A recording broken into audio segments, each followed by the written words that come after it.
Hello everyone and welcome to another match of the 2022 Roulette Rivals World Championship, still the group stage as it will be for another 2 weeks after this. Group G is today's match between Astori and KkennyZ from Group G, as I said, and the first two maps will be Isle of Sgáil by Astori and Ambrose Island by Kkenny. Now I was looking up these statistics and they are not entirely correct, as I think Kenny has never played Sgáil before, but Astori, formerly known as Shruik, has a bunch of Sgáil appearances, and it's his most picked map from last year's group stage, so I'm not exactly sure why it's full zeros on this end, but he has 3 wins and 3 losses. Kenny, on the other hand, with definitely no previous Roulette Rivals experience in Sgáil. 30 seconds. Closer to 20 now until the first spin, and yeah, as always, 3 maps to play. We will play all 3 of them, and it doesn't matter who wins really, but rather who wins each individual map, because every map win earns 2 points for the player, and if there would be a tie after 30 minutes, then both sides will receive 1 point. We will see if this is a tie, because it's an interesting start here. Zoe Washington Starfish in the suit, and Sophia Washington injected poison as the raider. Although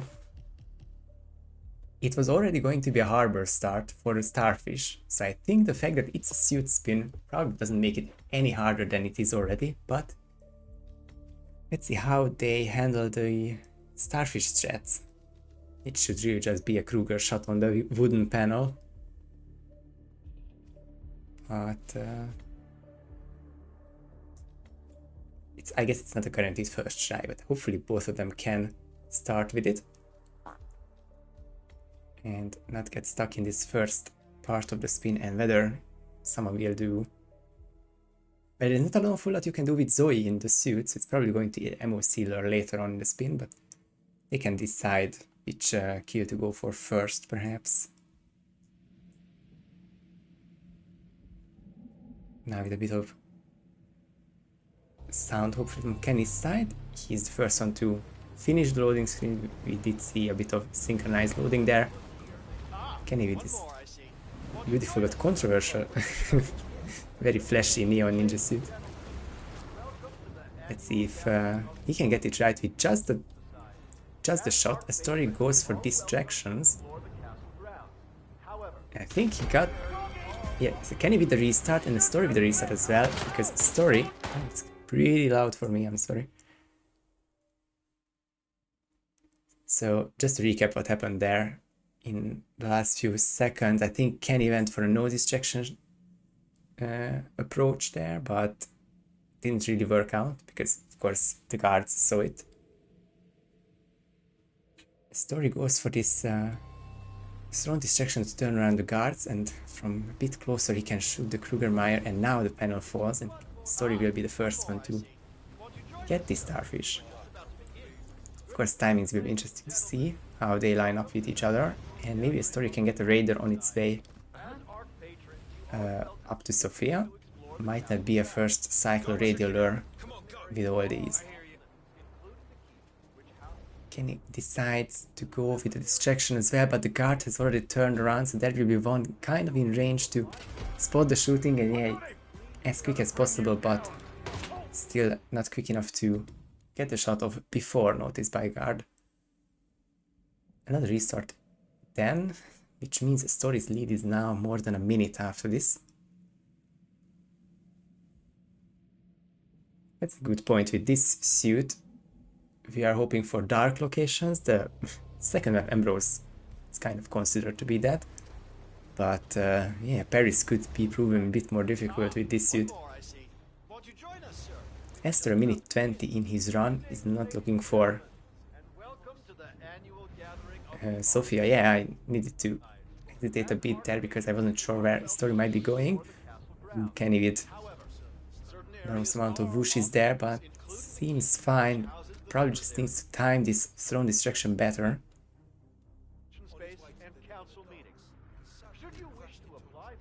Astori with a very straightforward MOC. Clear out. 2 KOs there. Oh, it's full whoosh again. Kenny hunted I worry that it's either something that players do practice and works out very easily, like for a story, or can put someone in a restart cycle like Kenny, but let's hope Kenny can get out of this relatively soon as well. The story put the lure in motion. I did forget the name of the Master of Ceremonies. Feniger. Is happy about seeing him, at least for 7 disguises him, and of course the whole map. So when PCs change their cycles. This is the easier kill. Well, after acquiring the starfish, because it's not the live one for Sophia. Just 2 KOs in this non-trespassing disguise will settle it. The guard is lagging a bit behind, so Story would be better off bumping Zoe a couple times. There she goes.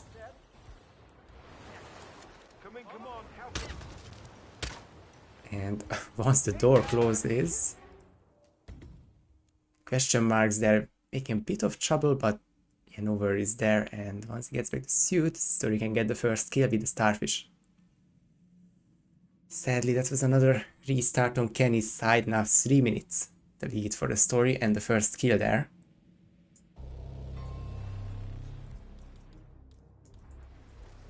Just trying to adjust these levels so it's not too quiet when things are normal and not too loud when the guards start shouting at him.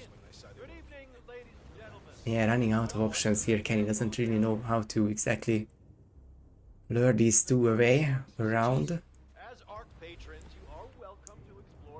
Maybe this time. Story's next stop is at this radar. He'll be the closest to investigate and not even trespassing here, so it's a nice coin lure there. Not actually be lured by it, but rather just a regular distraction, and can even use one of his darts here. There's not much else he needs to do. He will be in a regular non-trespassing disguise until the end of the run, with very few enforcers to go. Main question for a Story is how it's all lining up with the second cycle radio lure. That feels like a bit over 5 minutes. I think in this situation, for this spin, it might be better off to just wait it out. You are allowed in the evidence room, but it might be too much effort, too much risk to get rid of those two just to get the kill of 30 seconds earlier. We can see it on instinct that she will just be entering the evidence room and the room adjacent to it, which would be, I guess it's another security room, but where the necklace is tried on. That's a good point, Kaneta. It's not the only radio to which Sophia can react, but the one with the regular Seeker's chat would be turned off by her, sorry. When the Story is now having second thoughts, getting caught on camera means that this will have to be taken care of, but yeah, now Sophia is out of the way, and there are now cameras to get rid of. Did not mention about Kenny, but he did get the starfish this time around. And should there be a Story restart, Kenny would be in a much better situation, but as things stand, Story just has one poke to go to win Sgáil yet again, making it back in a positive win rate territory. The last question of this spin perhaps is whether or not the elite guard would make an appearance, and apparently he will, so it's not unlikely that there will be a body found if he's too close to Sophia. This is something that's probably going to make a Story a bit nervous, especially because the way Sophia is standing, she would definitely see the body and there's no radio to turn off, and that's a target lockdown, not an orange. It wasn't orange at the time of the KO. We don't see anything from the minimap. Story needs to aim the gun at her so that she crouches, but gets the kill off. Does he get the green guns back? He does. a close call for Astori, but in the end gets it down and will take the first map, because there will be no more trespassing action, perhaps some last enforcer roaming around the area, but not really as the raider. Astori will take the Sgáil. His first map in RRWC, the 2022. The last second body found to just make things so scary, but Shruik, of course. Yes, I see, it is a Shruik on Hitmaps as well, but a story in our Discord now. Of course, if it's not an injected poison kill, then Astori would take his time to hide that last body, and constant cannot be a problem anymore. So, from the Isle to the Island of Ambrose this time around will be our second map, and KkennyZ turn to equalize and hopefully not lose his match. This is their second match of the tournament, and KkennyZ started with a 5-1 against Mikulers. Astori lost 6-0 to Frivolous, so opposite starts of the tourney. But now Astori has a map win under his belt, and KkennyZ is back against the wall to not lose his first match. But his pick is coming up, of course, so it's anyone's game so far.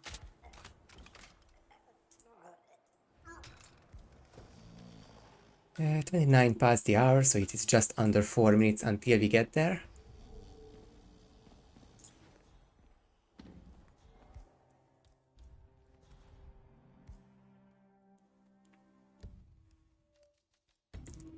It is still very early days in the group stage, not much can be said about most groups. This is day number 9 of 24, so not even halfway through the group stage dates. There's just one group, Group B, with more than, no, exactly half the matches played, so we know a lot about the Giannini, Fenium, Nezuko group, but not so much here.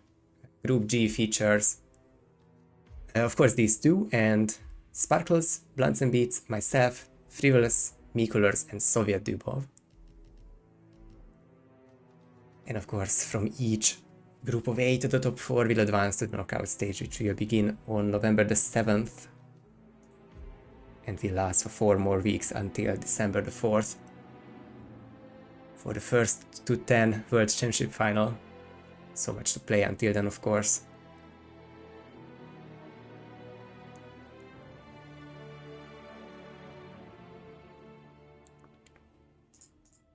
I think I see 8 matches total today. 1 has been played already. I guess it's probably spoilers, but I will mention that the Rustle versus Pijero match has ended with a 4-2 win for the Rocky. That is our only result so far today, and the only match from Group G, this one.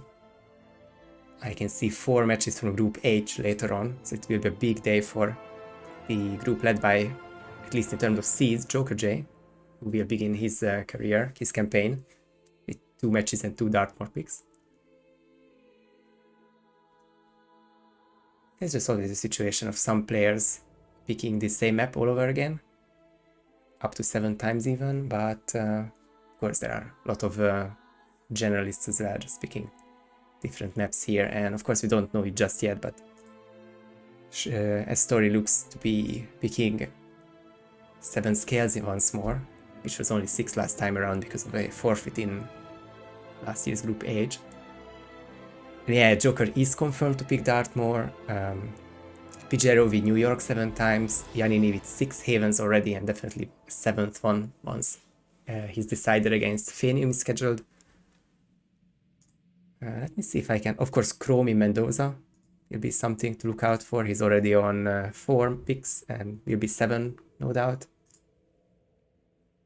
Can't really see anyone else with a pattern yet, but we will see, of course, in the next week or so, as everyone will be starting to play their 2nd, 3rd, 4th matches. Well, less than a minute now. I guess if I went this far to not pick at the spin, then I just wish that the one that he cooked up here will be legal. The newest map here, of course, with not a lot of experience so far, and I do think it is correct here that neither players have played Ambrose in the tournament before. Road Paris is a good call. I think last year, though, at least he's been preferring to switch it up between at least mostly other Season 1 maps, so we'll have to see about that. We'll have to see about this spin as well, which is Noah Crest Hook as a pirate and Aka Fire as the hippie. Of course, the map which is the most open for fire kills, but with the Molotov now decommissioned, it's not illegal, but it's not as fun as before. Might be seeing some fire barrel kills, but also with the hippie approach here, sorry, it might just be best to start Shrine and get the hippie disguise, the isolation on Aka, and it will be a loud explosion kill, not a fire. It is fire for roulette, but it's not an accident, so it will be a loud explosion for the game, and we'll be voiding the body found if Aka is found, but can be hidden in that office quite early. Although Kenny is opting for Central Social Hub and Astori looking for the Metalworker style, so that could be a quick Aka peekaboo, but no hippie just yet.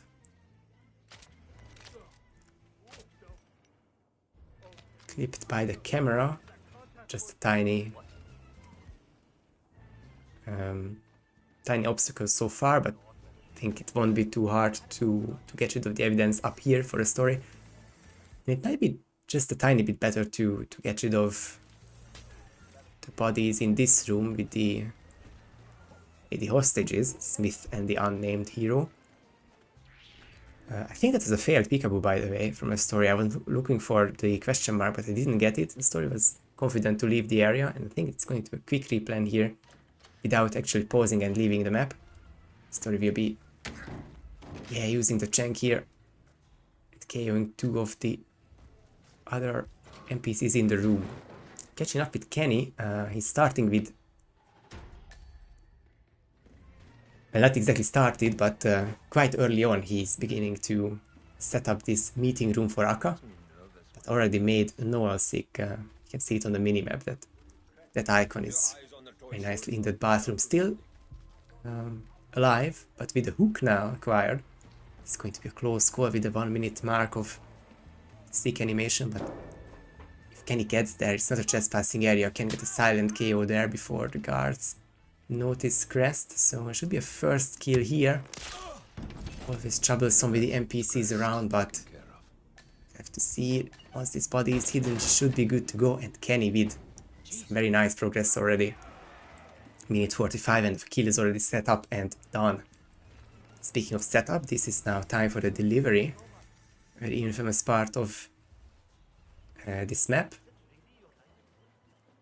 The third objective here, the one that is not a target,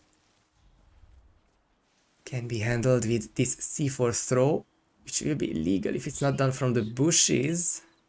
Remains concealed, and it was going to be a bit of a delayed action, so good on Kenny for waiting in the bushes just half a second more. Astori is back at the hippie now. Guess the disguise needs to dodge the student. And this is a really annoying part, getting stuck in the geometry.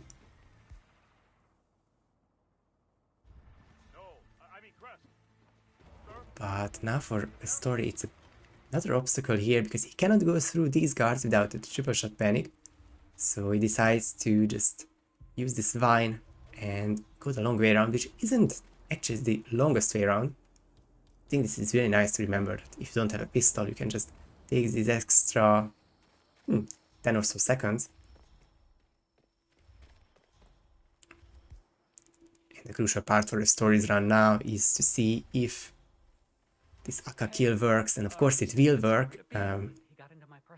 Well, under certain circumstances, I'm getting a buffer from a story and just immediately going out to check OBS. I have still no dropped frames, so that is a problem there. Shriek is back but paused, and this could be a crash there.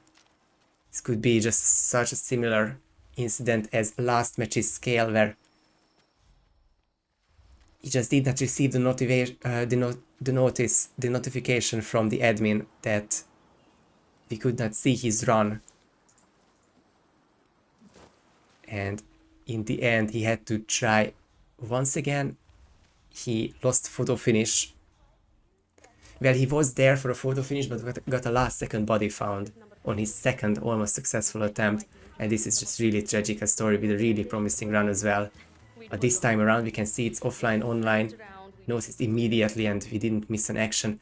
Astori unfortunately missed his run, which is going to be also tragic, but it's as much as we can hope for. And KkennyZ having troubles with this finicky strat, doesn't get the peekaboo, so needs to deal with its guard first and separately.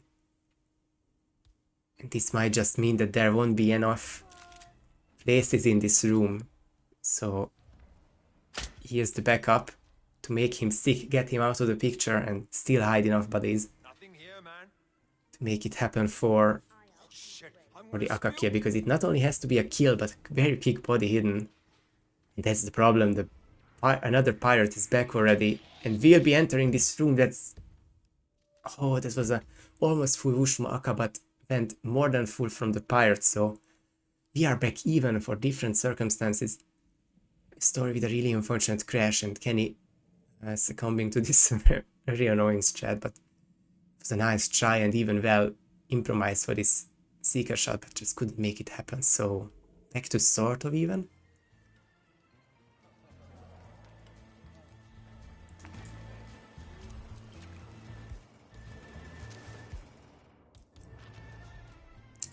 So last time around we mentioned Astori's strat. Astori actually replanned because it did feel like an unoptimal back and forth to get the pirate at first. Now as the pirate he can just get up there immediately. Another good map knowledge there to maybe not use the door, but he is now actually blocked by these two. He could KO one, but the other would see it. But it's a really long conversation for Astori, luckily.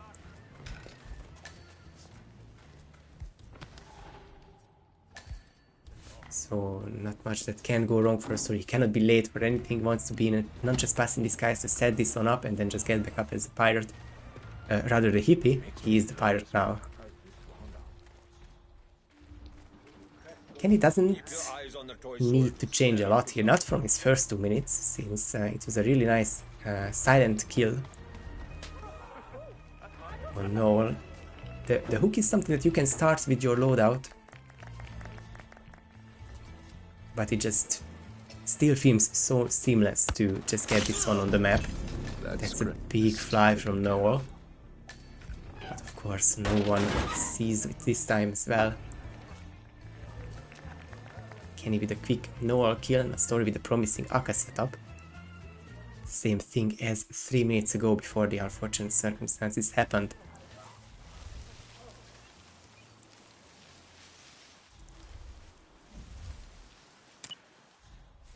Astori is looking at this, looking for a wall bank here. But Akka stays alive. That's devastating, and immediately sees the body, so even if the kill had worked, that last pirate would have gone inside now. Astori is I think a Roulette League player. I don't remember him playing since last year's World Championship, but I do hope, and I think it's still very likely that Astori knows that the Molotov is not an accidental thing now, so let's hope that Astori won't try this one more. And expecting the green guns after the Akka kill, because it won't happen. Oh, Kenny with a big push. Not just an enforcer, but aiming the gun there was making things a bit more difficult, but now it's just the same Akka situation remaining. It doesn't look like this is going to be the meeting room, at least timing wise. Kenny cannot get off the vine, probably the funniest moment of this match, and the only real mistake. That's just really nice play so far. So if it's not a meeting room, then it has to be something closer to the pirate compound, like the Smith's room. or the office, just in the second cycle like we've seen it from Astori. KkennyZ in a bit of trouble because he really wants to jump in, but the cycles don't allow it and doesn't want to risk it. Apparently for Kenny, she's just now coming to have the meeting, so whatever I said about the timings are definitely off. We did not see how she was manipulated, whether it was a seeker shot or some distraction. Kenny gets the KO and the Durian, so it is going to be some sort of bathroom isolation. It is still going to be a loud explosion kill, and I don't see anything to make this one we prefer to operate discreetly remote. on our order. We do. Oh no!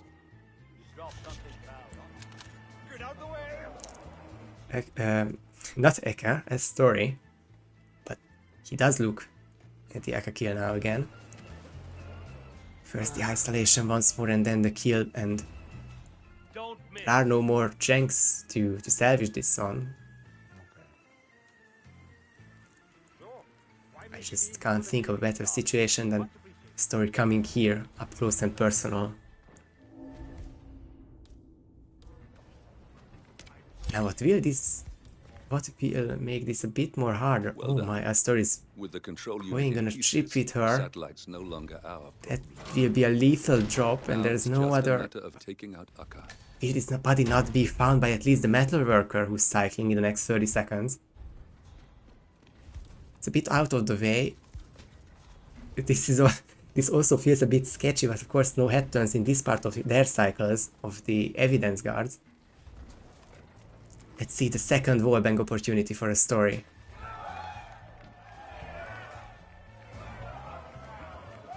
That ought to get the kill, but that's the explosion kill. Now how does that work for admins? Because in my opinion, if that's the way I understood the rules, is if you get the explosion kill, then that's not Molotov fire, which now makes it. See, under the old circumstances, this would have been legal because it's a KO'd body. We know it can't be anything but fire or a lock-on.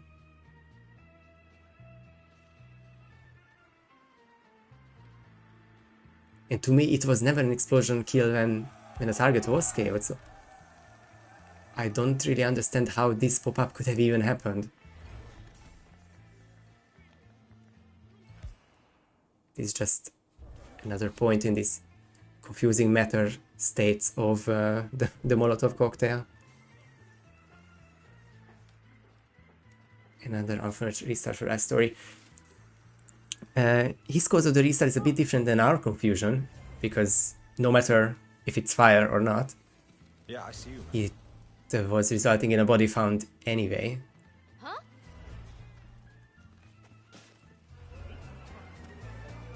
I just found this weapon. Needs to be. Well, back to Kenny, who is still in the process of this meeting room.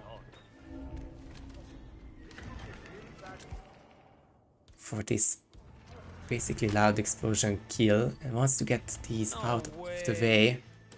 And that's one firearm, second firearm, no whoosh there, because it could have been a bit more troublesome. And I think even this throw will be heard by at least one more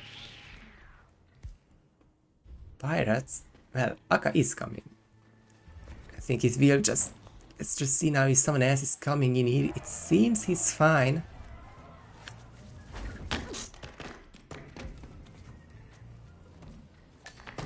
Right next to the cabinet. As long as it's not a lock-on, and he's trying to lock off her. Objective is completed, and a very high temperature Aka is being hidden, hopefully before the first pirate arrives. That's a full whoosh, but gets out of the way, and Kenny, with the last objective completed, will now be winning Ambrose Island.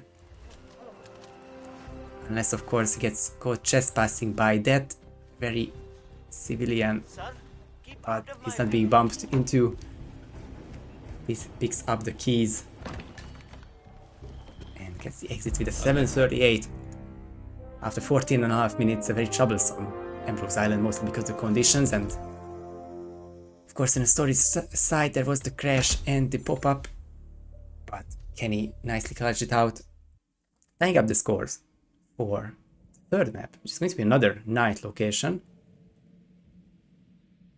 Staying in Hitman 3 content. I guess Ambrose isn't technically Season 3, but Chongqing definitely is. That will be where we end up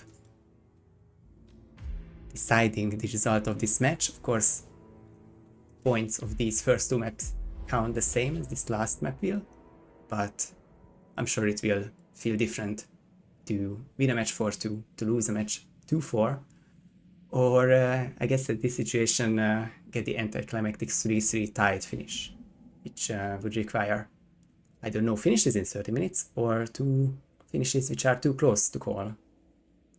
2 seconds or under after the photo finish. We will have that 47 past the hour. How lucky is that? That's 2.5 minutes.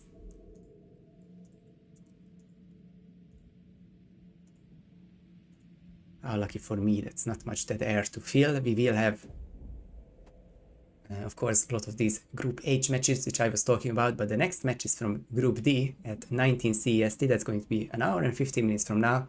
Group D, that Observer versus Pinier. New York and Miami begins that matchup. I don't have the, of course, the third maps here, it's just really hard to find otherwise. A lot of scrolling there.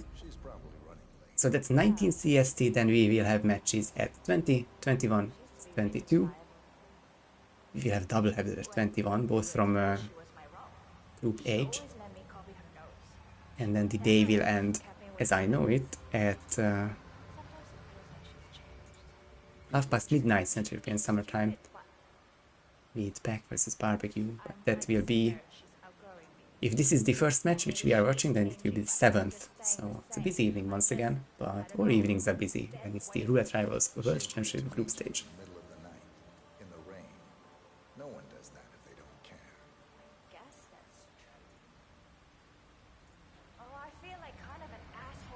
One more minute until then. And hard to say what to expect from this map. I think it's very formulaic now as well, with the Hush first, Imogen second approach, but you add any of the accidents in the mixture, especially if you get something lengthy, like a Hush falling object, Hush electrocution, or something Imogen related outside even, then it can be a really unique spin. And of course, if it's a suit start and a tough disguise, well, relatively tough, because there aren't any too difficult ones, then I think that could be something interesting as well. But we will find this one out in less than 10 seconds, as Astori and KkennyZ will be both looking to win this match with this Chongqing spin. Hush, falling object, the board member, Imogen Rose, explosion accident as facility guard. I guess I was a bit right in predicting this spin. At least talking about what could make this one interesting. It's double accidents. It is board member. At least it's not suit. But this will be troublesome no matter what. There's a good strat for Imogen explosion accident with the 5 drone strat.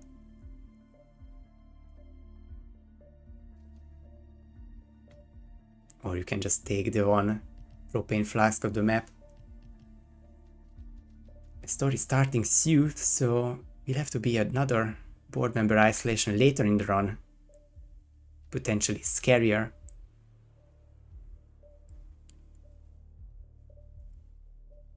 Yeah, let's just see how it happens. I don't have game sound from Astori, so we are just hoping for a quick KkennyZ load and we can have something in the background. Curious to see what this falling object setup would be from suit start.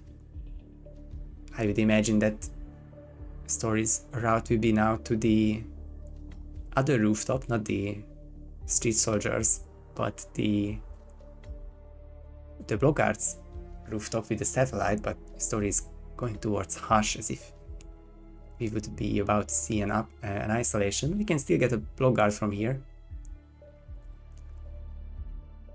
Big questions here.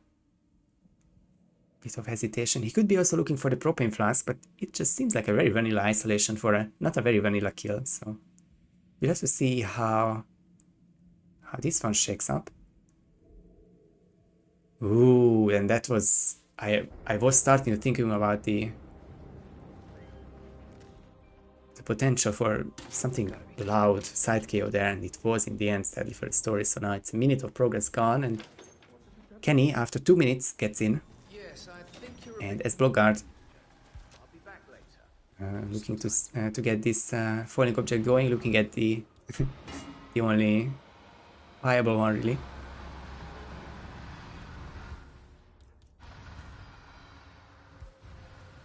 Need to be precise with the coins if you don't want to make it remote. I think with these times it's not even that problematic to get back here, because now the satellite will be disabled, but 2-3 minutes from now the Hashke will be presenting itself, and that is the perfect timing to get to the kitchen, get the board member, and get up to the rooftop. Story is back with the suit start, and back with the what I could only say is a Hush isolation, which almost feels like premature, but I think Kaneta also has a good point that it could even be that Hush will physically be dragged under the lamp or the cage. You would have to hope for a favorable ragdoll down these ladders, which is just opposite of a story, but yeah, there we go. It's going to be remote instead. Hi, I'm Kenzie. Pleased to meet you. Of course, the curtain just very nicely holds this, I'm sure not at all light, micro-explosive. Find your inner zen. Close your eyes. And picks up the one propane flask of this map.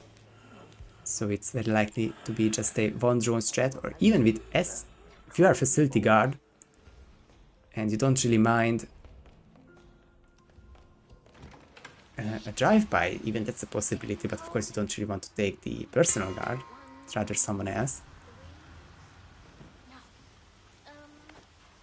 Come on. Yeah, you'll have to see about this one. Astori is still looking for Blockguard, I think, to just leave the area, perhaps.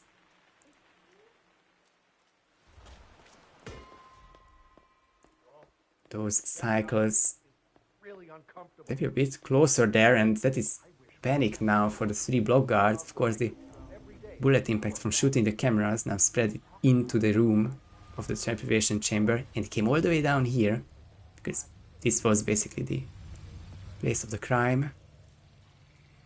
Story can't really get these guys in time. It was that Hush squatting a little as if he's panicking. I can't say for sure.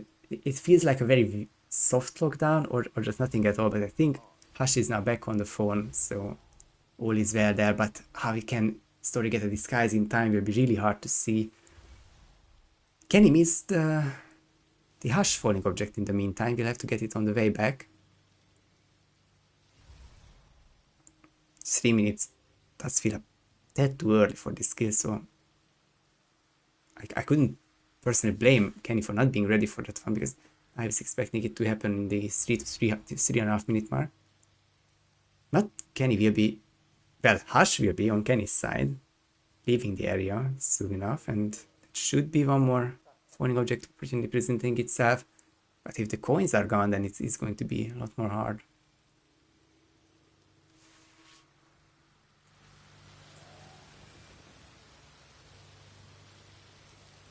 The Story gets the Blockguard disguise at last.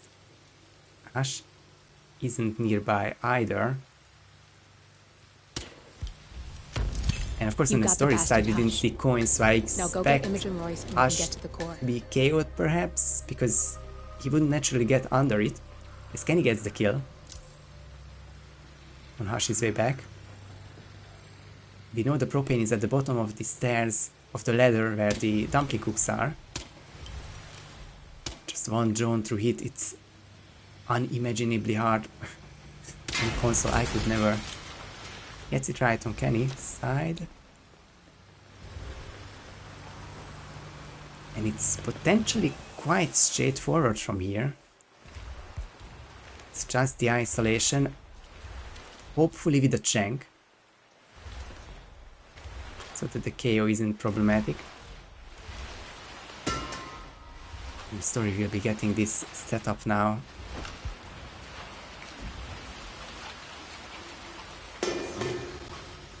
Which will turn into the kill back and down in the kitchen. This surely should be in the range. Takes a second look at it and drags it a bit closer to the door. I think more importantly, Mogwai is in no risk of termination. And yeah, for Kenny, it's just that these guys and the target are both moving together and he has the kill method. Yeah, sorry. Just wanna make sure it doesn't catch So fire. there's not a... Good. Okay, thanks. I do say that there's not much that can go wrong, but it's still a loud kill. It's problematic if it's not done at the exit. I don't think Kenny will. Oh, but the lady comes in after the code. Or was it even the lady? Didn't even see it, but realistically it's always her. That's a big rip by Kenny. I didn't even see it on the minimap. I'm sure others did. Oh.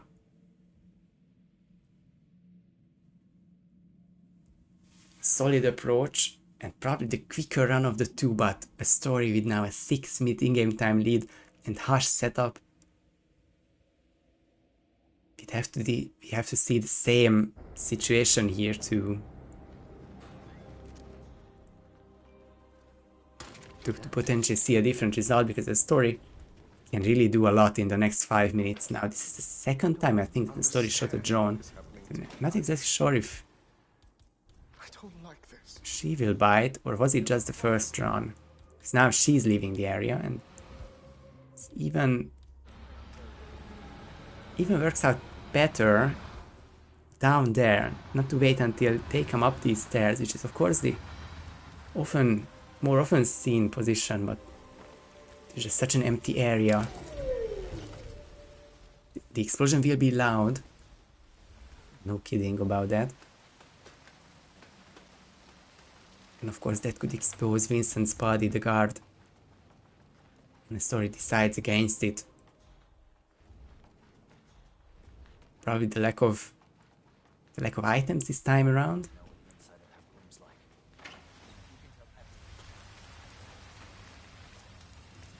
Yeah, Kenny is much quicker this time and doesn't opt for the propane just yet. Hi, I'm Chelsea.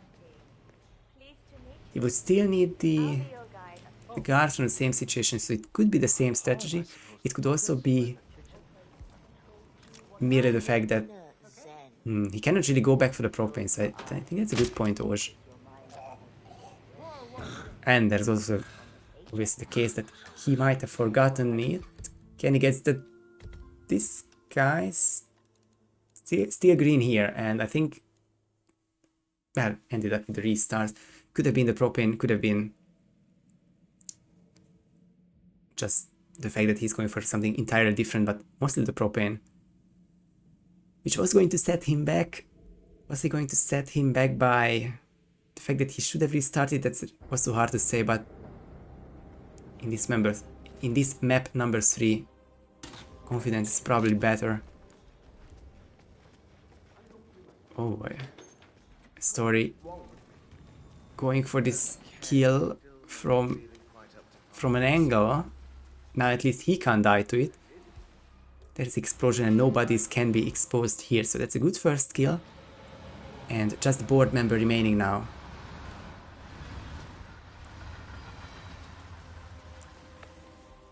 Hush is all set up.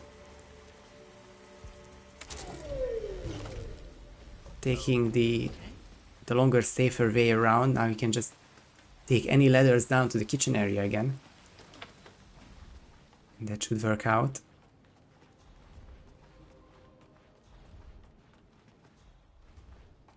Probably a very nerve-wracking moment. It's rare that runs get 9 minutes in chunking. It's not a quick spin by no means. By any means. Just so many things to line up there and so many things to think about. Not even easy disguises, and let alone the kills. Of course, Chongqing is not the hardest map in this trilogy, but compared to something Firearm for Hush and Lethal Melee for Imogen, it would have been much quicker for everyone. KkennyZ just a bit ahead with the board member grab, but of course every other aspect of this spin story is closer to the finish. That's all a story needs now. And how risky do you want to go when you are just now reaching the 10-minute mark? Oh, look at this throw from the other side, but sadly the board member calls it in. Perhaps the second throw will work out just as well. At least gets Chen Ting out of the way. There's a mirror in this room, which was a bit scary for a moment, but no problems there. And the second time should lure the board member. Yep, there he is. Once that door is certainly closed and no GRBs are made, and that's the second disguise, and Hush can be eliminated. Not even going to be bothering with the body found. The story is close to the exit, doesn't have to run anywhere else. It is going to be a rare manhole exit, but just as much of a success as any other one. There's a scary 1 second delay there before the explosion and the drop, but Hush is down. The spin is finished, and the story wins Chongqing. You got the bastard, Hush. Now go get Imogen Royce and we can get to the core. 10 minutes and 58 seconds for this double accident spin, which was definitely challenging for both. And yeah, I think Astori was unlucky in Ambrose with the crash and how the Molotov didn't want to work out. Kenny was unlucky here in China because he was also close to the finish. But one dumpling cook ended the run, so it is now Astori's first win and Kenny's first loss in this group. But 2 matches played now by each, so not much has happened still. But let's just see it anyway.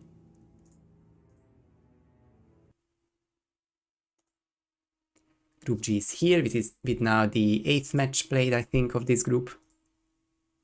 Or could be just the 7th, which is led by Sparkles. 2 matches, 2 wins, 10 points. And then it's Blunts and Beats with 2 matches, 8 points, but not unbeaten anymore. And as far as our players go, no, it's not updated. Nice, because I was telling the story already so nicely. It won't change the top 2, but Kenny is now up to 3rd with 7 points. 1 win, 1 loss, and Astori is also on 1 win, 1 loss and 4 points from 2 matches. But Sparkles and Blunts still in the group. With, yeah, I think only Mikolas playing 3 matches, but no one playing more than that, so most of the play is still ahead of us in this group, as in all the other groups, basically. And as I said before, good 6 matches to go in this Central European evening. Next up is that Observer versus Pinier of Group D, New York and Miami, and a lot of Dartmoors and a lot of Joker Jays next, against Leo Perk and Joe the Baby Grabber. And Leo returns against TK47, so as I said, Group H will be coming out in full force, but more about those matches later on from the respective casters as this chart will fill up, as well as hitmaps.com. Once again, thank you everyone for watching. GG's to our players here, and thank you to Osh for adminning this match. Until next time, see you everyone.